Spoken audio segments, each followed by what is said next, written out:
जी बिल्कुल इन वक्त असीं मौजूद आहियूं ॾखिण भरिसां जेको यूनियन काउंसिल ॾखिण जे लौंगाणी पोलिंग स्टेशन ते PS9 जे गड़ियासीं जो जेके नंढी चूंड आहे उन जो सिलसिलो जारी आहे।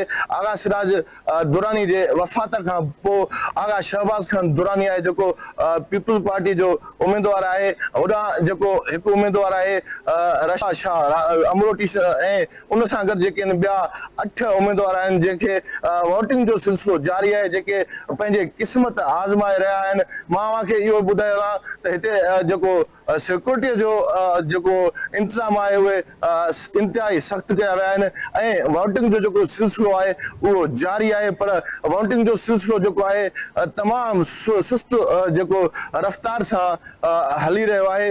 मां तव्हांखे इहो ॿुधाईंदो आहियां त हिन वक़्तु जेको लौंगाणी पोलिंग स्टेशन आहे यूनियन काउंसिल ॾखिण जो, उन में जेके आहिनि त टोटल वोट जेके सुबुह 8 बजे खां हिन वक़्तु ताईं जारी कया विया आहिनि। जेके 260 जेको वोट आहे उहो कास्ट थी चुको आहे। मां तव्हांखे इहो ॿुधाईंदो आहियां हिते तमामु सुस्त जेको रफ़्तारी सां वोटिंग जो सिलसिलो हलंदड़ आहे। जी